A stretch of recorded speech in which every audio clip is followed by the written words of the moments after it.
The air over the valley that morning carried the particular stillness of a held breath, and the people gathered outside the grain co-op on the edge of Colton Flats did not quite know what to do with their hands.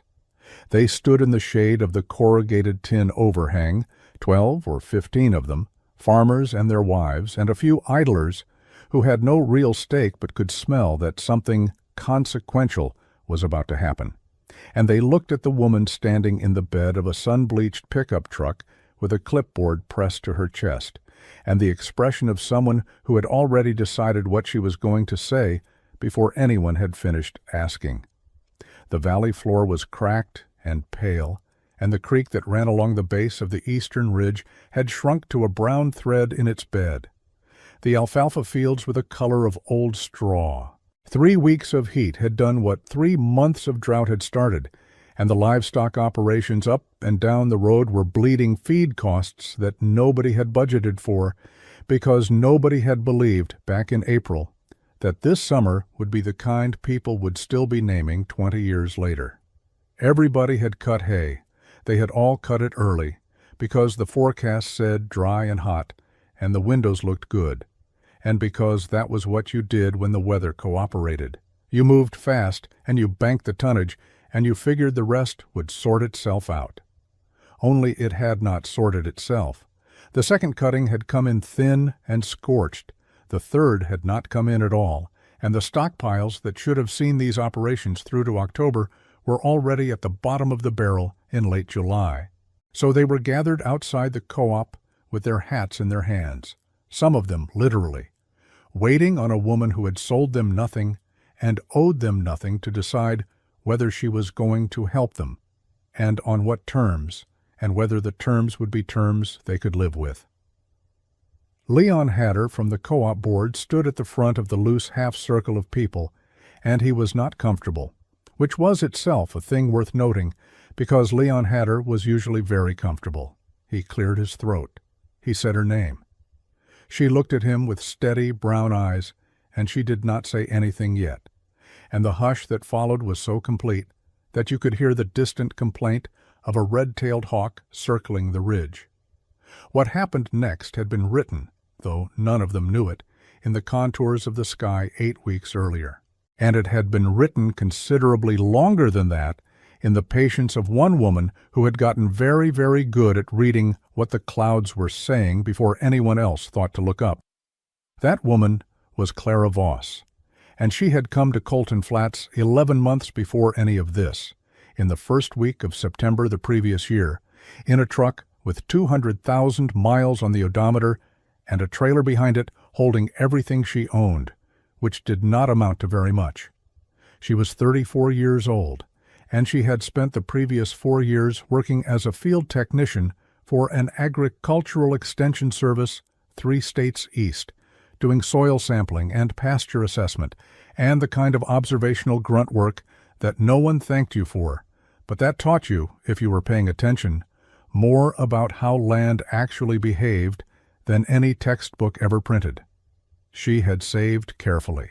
She had a figure in her head, a hard floor below which she would not go, and she had identified the parcel on Colton Flats Road through a county land sale listing that other people had skimmed past because the property description was not flattering.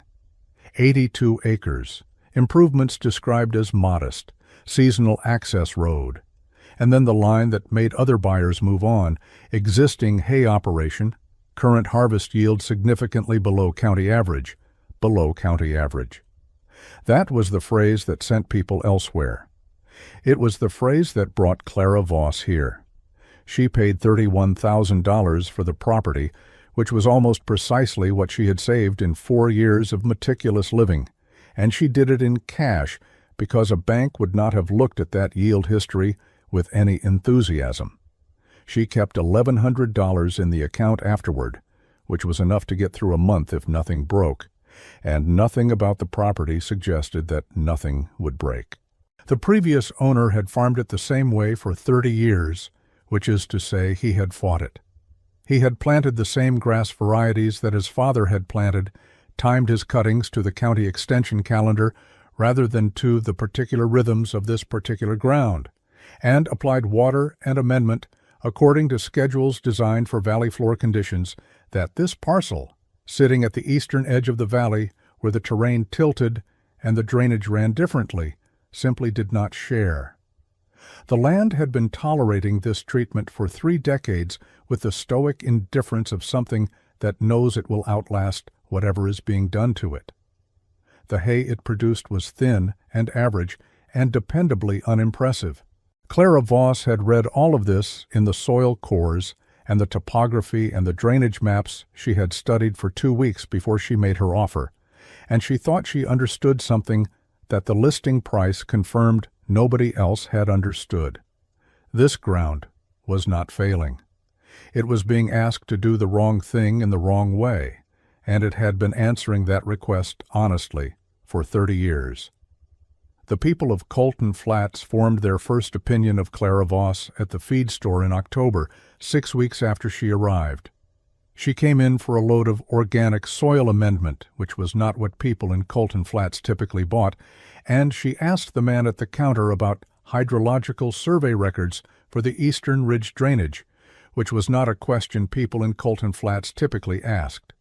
Word moved, the way it moves in small places, and the word was that the woman who bought the Tremblay place was doing something peculiar with it and probably didn't know what she was doing. This assessment hardened in November when she did not cut her remaining standing hay before the first frost, which every sensible operator in the valley did, and instead left it in place, which nobody did, because leaving it looked wasteful, and because convention said it was wasteful, and convention in Colton Flats had been accruing interest for 40 years.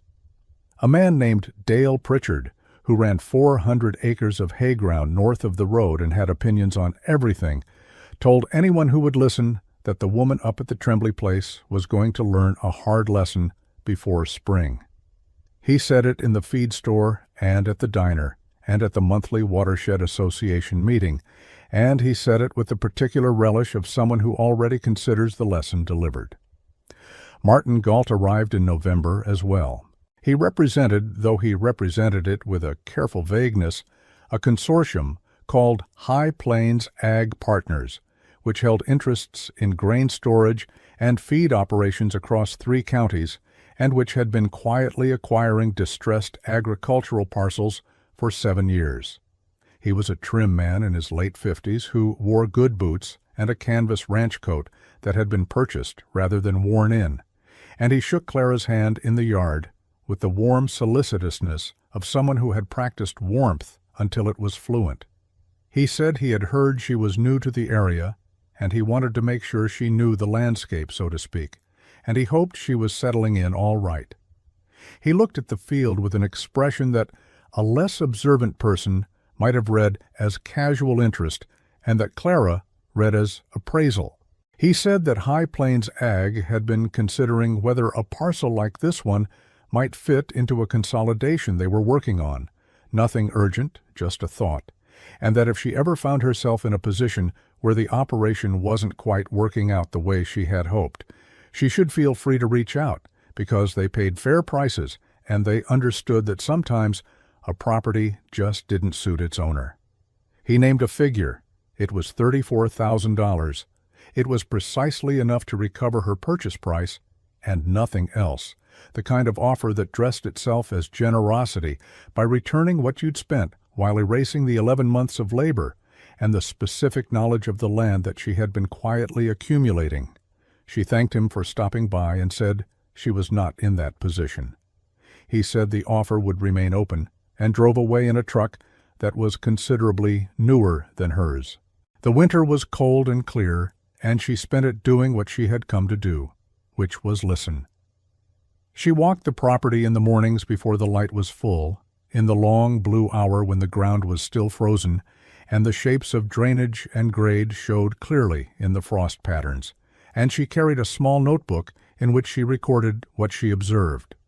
Where the runoff pooled when the snow melted, which corners of the pasture greened earliest in the weeks of false spring, where the grasses that had survived without irrigation were the thickest and most vigorous, and what the clouds above the eastern ridge were doing in the hour before weather changed. That last practice was the one she had started years earlier during her extension work, when an old soil scientist named Augustin Brier had told her that the sky above a particular piece of ground will tell you things about that ground's moisture budget that no instrument will tell you as early if you know what signs to watch for. She had taken him seriously because he was the kind of person it paid to take seriously, and she had been watching skies ever since with the attentive patience of someone who had accepted that the information came in its own time and on its own terms. She met Marta Oldhaven in December, on a morning when the temperature was somewhere south of reasonable, and Clara was pulling a frozen trough fitting apart with bare hands because she could not get the pipe wrench into the angle she needed while wearing gloves. The old woman had come through the fence line on foot from the neighboring parcel, which she farmed alone, or had farmed alone for many years, though she was somewhere in her middle 80s and moved with the deliberate economy of someone who had learned not to waste motion. She was Hungarian by birth, had come to this country with her husband 60 years earlier, had buried him here 30 years ago, and had been on her land ever since, in a way that suggested she and the land had reached a private understanding that did not require anyone else's interpretation. She watched Clara for a moment without speaking, then said, "The ground does not answer when you shout at it. You must ask it a question, and then stop talking long enough to hear the reply." Clara looked up from the frozen fitting and said she was not sure she was asking it anything yet. She was mostly just listening. The old woman considered this and nodded once, which was the highest endorsement she gave, and helped Clara get the fitting loose with a tactic involving leverage and the heel of her boot that Clara would not have arrived at alone. That was how the friendship began. Marta came by the following week with a jar of something fermented and dark that she said was for the soil and not for people. And she showed Clara how she had been treating her own pasture margins for 30 years with a biological amendment prepared from kitchen vegetable waste and a particular combination of local clays, a practice she had learned from her grandmother in Hungary and adapted here with a stubbornness she described as marital. She had stayed with it through the years when it looked like it wasn't working because she trusted the principle even when the evidence was slow. The principle, as she stated it, was this: the land has a memory longer than yours and shorter than you think, and if you feed it what it is missing, it remembers how to feed itself. Clara wrote this down, not in the notebook, but somewhere closer, the way you write down a thing that reorders the other things you know. That winter she began amending the soil along the pasture margins the way Marta had shown her, working the biological material into the ground in the late afternoons and covering it with the standing hay she had left in place in November, which was decomposing now in the way she had intended it to decompose, slowly and in contact with the soil rather than removed from it, breaking down into a layer of organic material that the ground had not had in 30 years of clean cutting. The boy came in February. His name was Tomas, and he was 10 years old, and he belonged to a family named Reyes, who rented the small house a half-mile down the road and whose father worked shifts at a fuel depot in the next town over. Tomas had the specific quality of watchfulness that some quiet children develop when they spend a lot of time observing adults and trying to figure out what is true among the things adults say, as opposed to what is merely convenient. He showed up at the fence line one afternoon while Clara was walking the property, and he asked her what she was looking at. She said she was looking at where the water went. He considered this and said he could tell her, because he had been watching the fields from the road for a long time, and the water from the ridge always went to the low corner by the third post and stayed there. She asked if he wanted to help her mark it. He did. He came back the next day and the day after that, and by the end of the week he was arriving in the afternoons with a small notepad of his own, in which he was keeping his own version of her records in a handwriting that was careful and serious, and she did not tell him to stop because it was accurate. The spring came and the pasture showed the first results of what she had been doing, which were subtle enough that you had to know what you were looking for. Along the margins where the amendment had been worked in, the grass was coming in thicker and a shade deeper green than the center sections. The drainage had changed in a way that Tomas confirmed with satisfaction.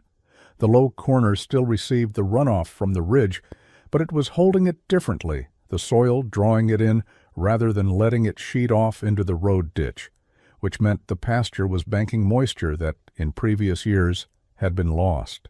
Clara walked the property on a Tuesday morning in late April and felt, for the first time since she had arrived, that the ground was beginning to answer.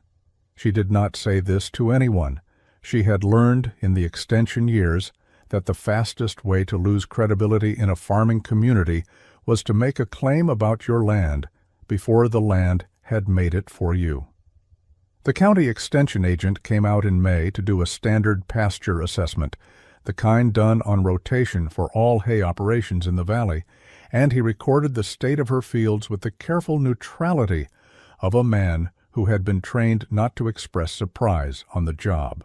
He told her afterward, in the driveway, in a low voice that was not quite a whisper but aimed at the same effect, that what he was seeing in those margin sections was not typical for this parcel, and that he did not entirely know what she was doing, but that, whatever it was producing a grass density and root depth that the Tremblay land had not shown in the 15 years he had been rotating through. She thanked him. He drove away. She went inside and did the arithmetic on a yellow legal pad, the way she always did when she needed to think through a number. She estimated the additional yield the margin sections were likely to produce by the first cutting, compared it to the previous owner's recorded averages, and wrote at the bottom of the page a figure that made her sit very still for approximately 90 seconds. Then she folded the legal pad and put it in the drawer under the telephone, and did not mention it to anyone. The summer unrolled the way the sky had been telling her it would, if you were looking at the right things. She had been watching the cloud formations above the eastern ridge since January, and what she had noticed, with increasing certainty through April and May, was a pattern that Augustine Breer had once described to her as the signature of a blocking high that was setting up earlier than usual and farther west than typical, which was significant because of what it implied about summer precipitation. There would not be much. She had written this down in March. She had based her decisions on it in April. She had delayed her first cutting by 11 days past the date that the extension calendar recommended, watching the sky and the soil moisture rather than the calendar, and she had taken the cutting when the conditions were exactly right, and the windows were exactly right, and the hay had come in at a quality that Tomas had smelled and announced was different, which was not a rigorous assessment, but was not wrong either. Everyone else in the valley cut early.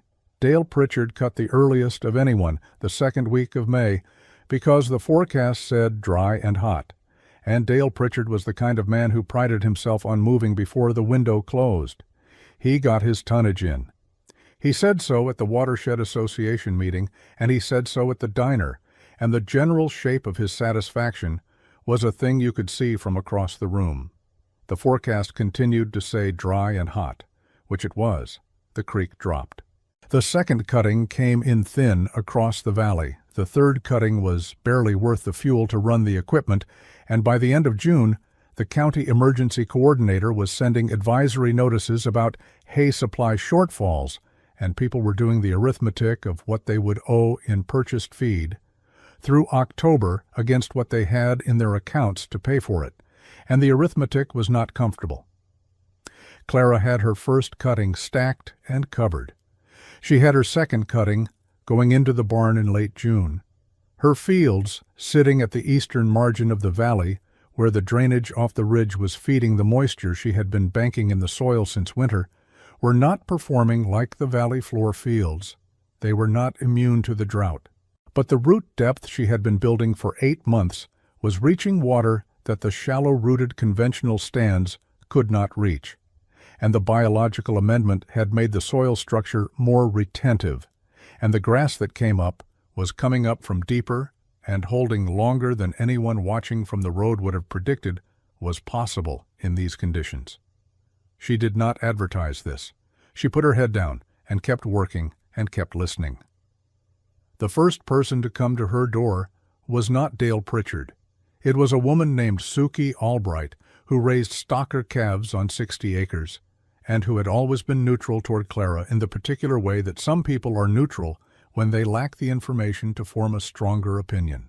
She came on a Wednesday evening in early July with a casserole dish in her hands because she was from a generation that did not arrive empty-handed, and she said that she had heard Clara had some hay put up, and she was wondering, not to be forward, but she was wondering if there was any possibility of purchasing a small quantity because her calves were not going to make weight, if she couldn't find supplemental feed, and the brokers were charging prices that were not real prices, they were emergency prices, and she didn't know what else to do. Clara looked at her for a moment. She said to come inside, and they would talk about what she had and what Suki actually needed and whether it could be made to work. She sold Suki Albright enough hay to see her stocker calves through August at a price that was fair but not emergency fair, which is to say she charged market rate and not the gouging rate, and she recorded the transaction in the same notebook she had used for soil observations, because it was a data point of the same order. Martin Galt reappeared on a Thursday morning the following week. He was wearing the same canvas ranch coat, and he brought the same warm manner, and he had clearly done some arithmetic of his own. He said he had been in the area and thought he would check in, see how things were going, and he gestured at the fields with a casualness that he had assembled carefully and that did not quite hold its shape. He said High Plains Ag had been monitoring the drought situation county-wide, and that they were very concerned, naturally, about the stability of individual operations under these conditions, and he wondered if the circumstances had perhaps changed Clara's thinking about the consolidation offer he had mentioned in November. He named a new figure. It was $39,000, which was an increase of $5,000, and was still, if you knew what the first cutting had produced, and what the second was going to produce, and what that combination was worth in a drought market. An insult dressed as a favor. She said no. He pressed gently in the way he pressed, and he said that he understood she had some hay put up, but that a dry year like this one could go against even a well-positioned operator, and that High Plains Ag was able to provide security that individual operations simply could not provide for themselves. She looked at him for a long moment, and she said, "I appreciate you thinking of me." He drove away, and she stood in the yard and watched the dust settle, and she was aware of a particular quality of attention in the way he had looked at her fields, a precision in how he described her situation that went slightly beyond what a man merely concerned with regional drought conditions would need to know. Marta came by that afternoon, as she occasionally did, appearing through the fence line with the unannounced reliability of weather. She sat on the porch and accepted a glass of water, and Clara told her about Galt's visit and about the figure he had mentioned and about the precision of his knowledge. Marta was quiet for a moment. Then she said, "When a man knows the exact weight of a thing he has not been invited to weigh, he has been watching through a window." She said it without drama, the way she said most things, and she went home.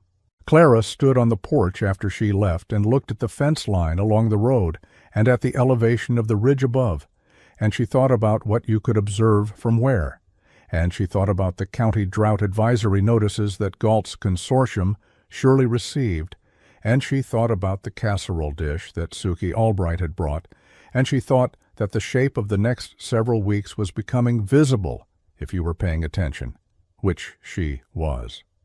The July heat wave was a thing people in the valley would describe afterward in terms that made it sound almost personal, as though the weather had decided to make a particular argument.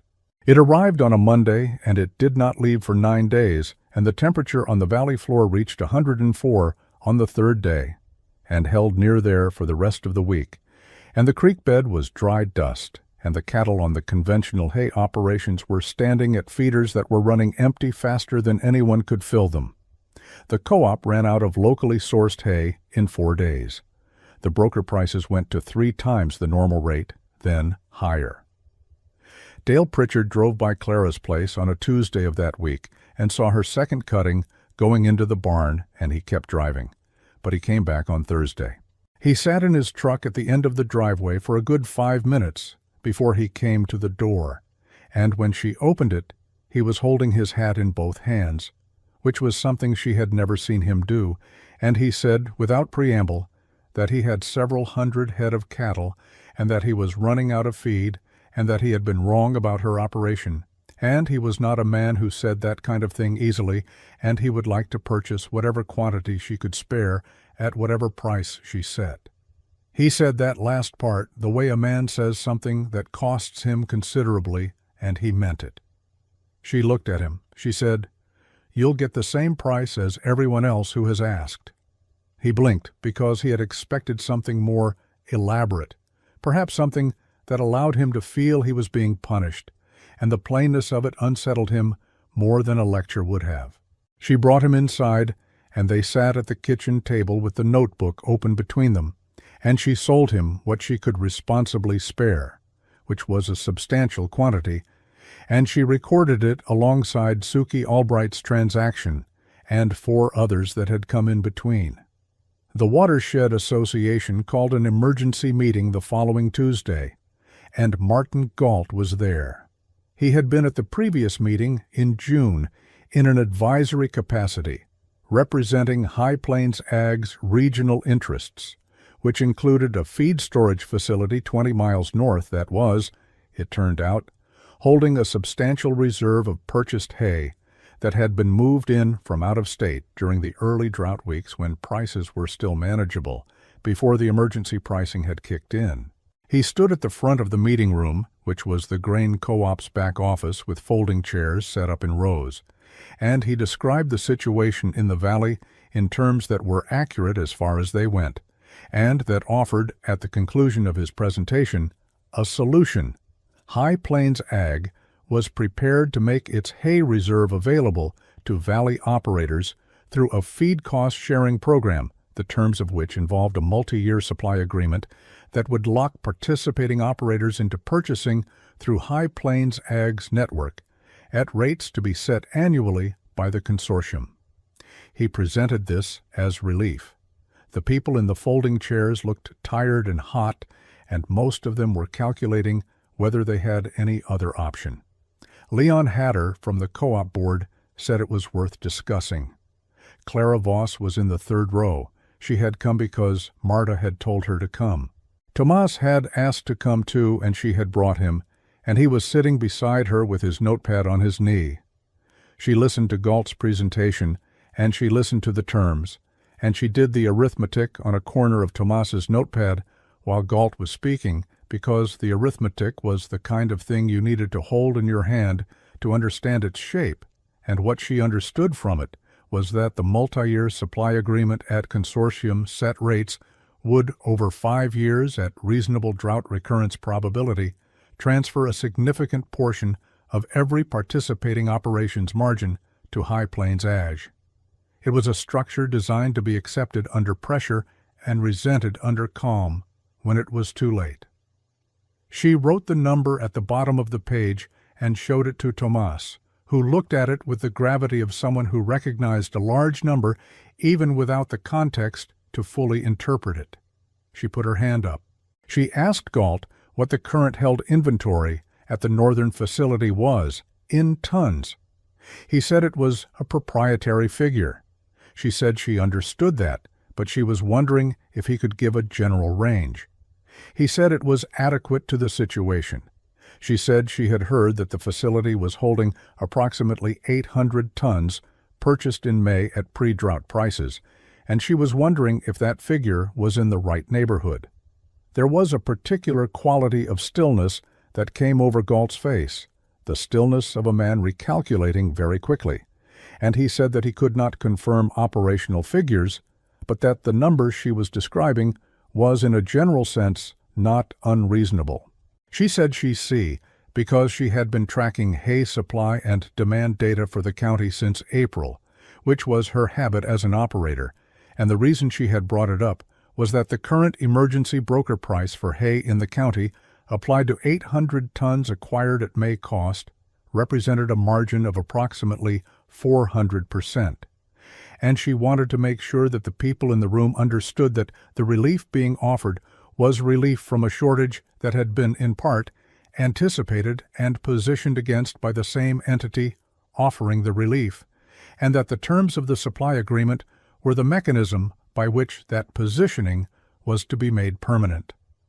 She said all of this in the same steady voice she used for everything, and she looked at Galt while she said it, and he looked back with an expression that had stopped doing the work of warmth. The room was very quiet. Leon Hatter cleared his throat. Dale Pritchard, who was in the back row, said, "How did you know about the 800 tons?" Galt said that he couldn't speak to where she was getting that information.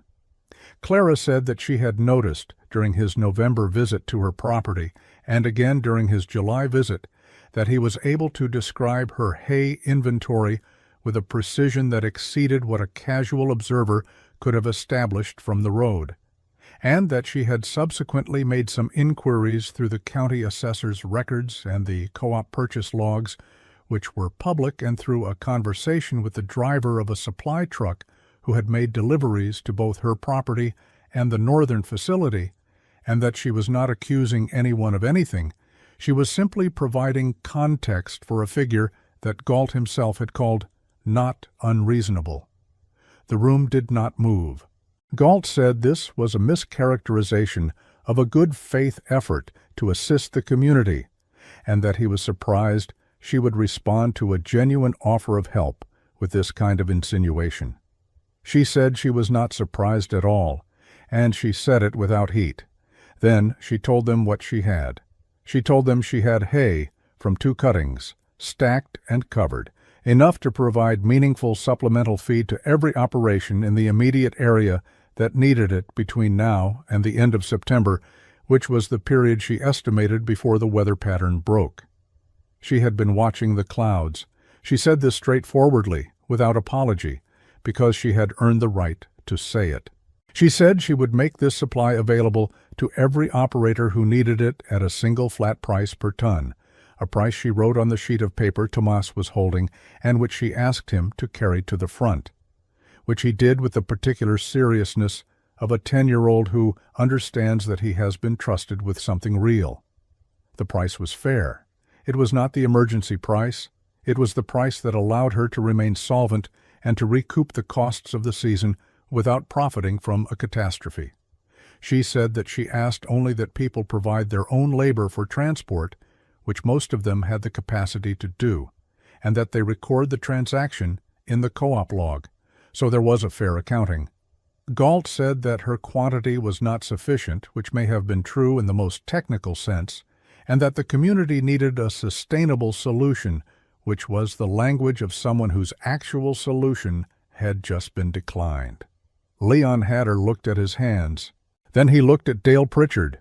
Dale Pritchard stood up from the back row, and he said, in the loud, carrying voice he used for everything, that he could make up any shortfall from a reserve he had found this week he had not known he had, which was not entirely accurate, but was the kind of thing a man says when he is trying to do the right thing after a long time of not doing it, and it was received in the spirit offered. 2 other operators said similar things. Galt remained at the front of the room for a moment longer, his position unchanged in the physical sense, and then he picked up the folder he had brought, and he left, not with any drama, but with the brisk, disappointed efficiency of someone who has failed at something he expected to succeed at and cannot think of a more useful response than leaving. The room was quiet for a long moment after the door closed. Then there was talking, the kind of talking that happens after a pressure releases, and people came to Clara with their numbers, and she wrote them down in the notebook, and they made their arrangements.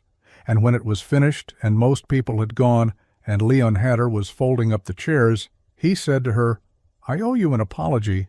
I think, among other things, and she said that she thought what she needed from him was a fair working relationship with the co-op going forward, which was more useful than an apology, and he said he thought that was right. Marta came through the fence line the following Thursday, on a morning when the sky above the eastern ridge had a quality that Clara recognized from her records.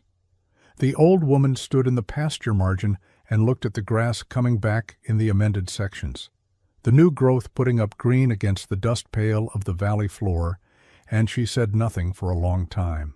Then she said, "The land has a memory longer than yours and shorter than you think."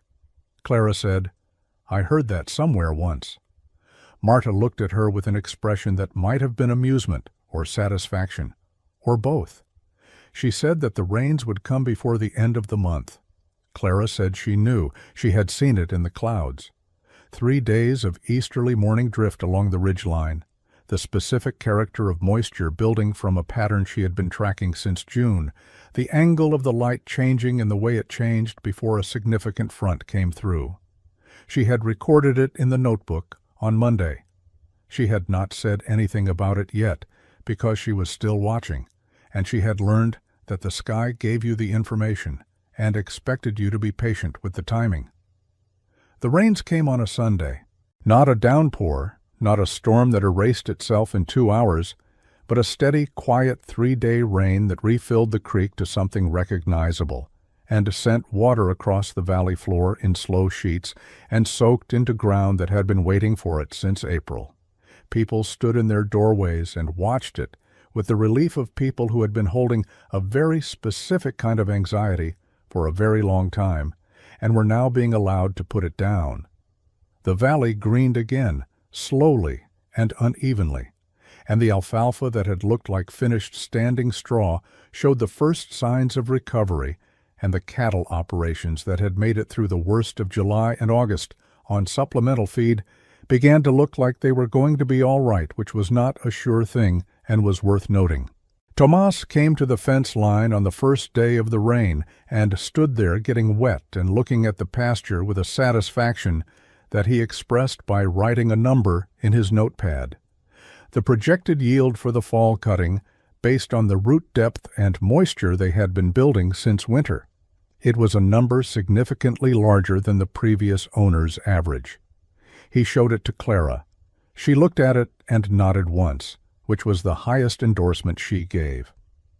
She was in the pasture that evening in the last light, walking the margin sections and looking at what was happening in the soil, and she stopped at the corner where the drainage from the ridge came in and stood very still for a moment. The grass under her boots had a depth and a density that had not been there when she arrived, and the ground had a give to it that was different from the packed resistance of neglect. She had been here 11 months. She had paid $31,000 and 11 months of labor, and the kind of attention that most people thought was not worth giving to a piece of ground that everyone agreed was underperforming, and the ground had answered. Not in a dramatic way, not in a way that announced itself to people standing at the roadside. In the way that things answer when they have been asked rather than commanded, which is to say gradually and then completely, and in a language that takes time to learn to hear. She walked back toward the house as the rain came on again, and she thought about Galt and his folder and his good boots, and she thought about Dale Pritchard holding his hat in both hands at her door, and she thought about Leon Hatter folding chairs and offering something better than an apology, and about Suki Albright's casserole dish, and about Marta coming through the fence line in the cold with a jar of biological amendment, and a principle she had carried from another country and applied here with stubborn faith. She thought about Tomas and his notepad, and the numbers he kept, and the way he had carried the paper to the front of the room with the gravity of someone doing something important, which he had been. She went inside and put the kettle on and opened the notebook to the last page of entries and wrote the date and the rainfall amount and the soil moisture reading from the eastern margin, which was the highest she had recorded. She wrote it the way she wrote everything in the notebook, without comment, without decoration, as a fact that would speak for itself when someone needed it too. The ground does not answer when you shout at it. You must ask it a question and then stop talking long enough to hear the reply. She had asked it a question in September. It was answering still. Je commence très mal, hein. Je commence. Ok. Allez, putain, mais fais-moi cette putain de touche là. Pourquoi tu veux pas? Allez. Oh, je prends cher. Ah, je sais pas pourquoi j'ai Other, parce que j'ai changé hier pour faire le farm.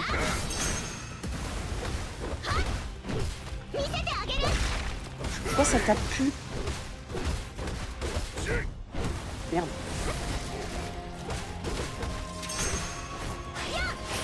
J'arrive pas à esquiver en fait. Ah.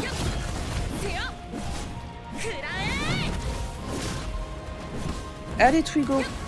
Merde. Je peux pas regarder le chat en même temps. Hein. Ah, je suis obligée de regarder mes touches, quoi. C'est une catastrophe.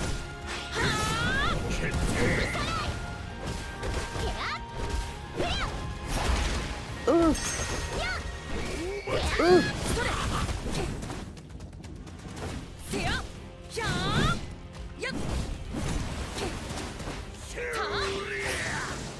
Tiens, dans ta face de haricot. Je prends cher, hein. Oh oui, d'accord, allez. J'arrive pas à esquiver.